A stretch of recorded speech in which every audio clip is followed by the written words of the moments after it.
With all the buzz in mainstream news and social media, how can I be sure that vaccinations are right for me and my family?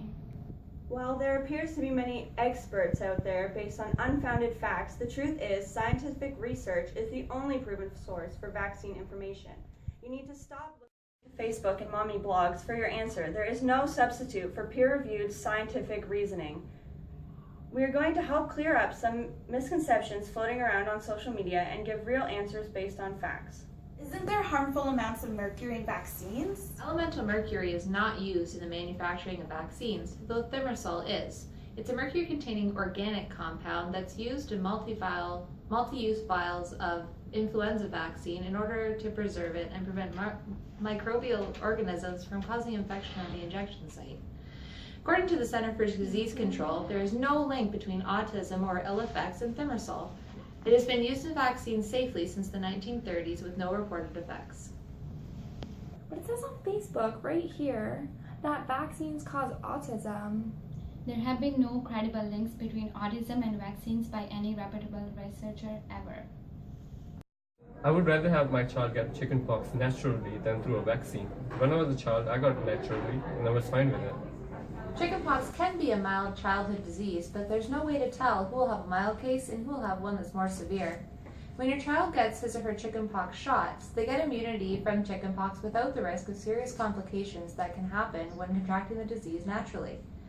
Before the vaccine was available, about 4 million people got the chickenpox every year. Of those 4 million, over 10,000 were hospitalized, and every year in the United States alone, there was between 100 and 150 deaths. Natural News says formaldehyde is in vaccines. Isn't that what they use to preserve dead bodies? I'm not exposing my kids to that. Formaldehyde is used in a small amount in vaccines in order to sterilize the fluid so that your child doesn't become ill from bacteria that may have invaded the vial during manufacturing. However, we know that when you think of formaldehyde, you think of that ever-present smell wafting from the high school laboratory, but what you may not know is that formaldehyde is naturally occurring in your body. If you've used baby shampoo, paper towel, have carpeting in your home, or either of these two common household items, you've been exposed to more formaldehyde than all of your children's vaccines put together. Don't vaccines contain fetal tissue? Wait, isn't that dead babies? The WI38 cell strain was developed in 1961 in the United States, and the MRC5 cell strain was developed in 1965 in United Kingdom. No new or additional fetal cells are required in order to sustain the two new strains. One sample was obtained over 50 years ago in order to utilize a cell strain for manufacturing. There is no fetal tissue in modern vaccines whatsoever. Why would I get a flu shot? Obviously, Ebola is the real threat. In Canada, 5,000 people have been hospitalized and 350 have died this year so far as a direct result of the flu. 0 Canadians have been killed by Ebola complications.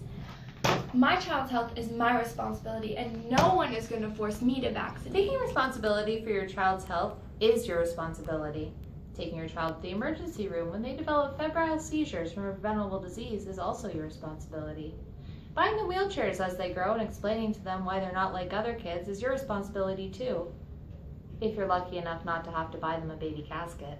I heard vaccines will diminish their immune system. Then how will my children fight disease? Inactivated versions of the pathogens are present in vaccines, which trigger a response from the body. The immune system works by developing antigen-recognizing mechanisms and inducing an immune response to the antigens it's been exposed to previously through vaccines or through contraction of disease.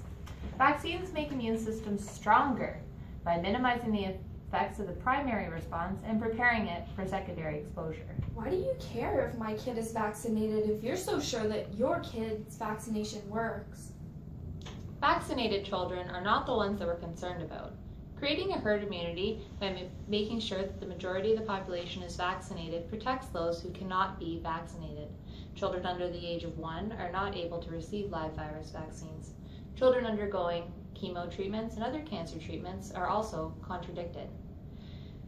Children who are immunocompromised are also among those who cannot receive vaccines. By not vaccinating your children, you're not protecting mine, you're protecting the community as a whole. If you're going to force me to vaccinate, I'm going to take my kids and move to another country. Bye. Maybe Twitter doesn't have all the answers after all. Maybe my doctor knows more than my Facebook friends. Maybe med school is more credible than Google. I'd vaccinate. I will vaccinate. I vow to vaccinate. Talk to your doctor. Or a member of your healthcare team to find out if vaccines are right for you.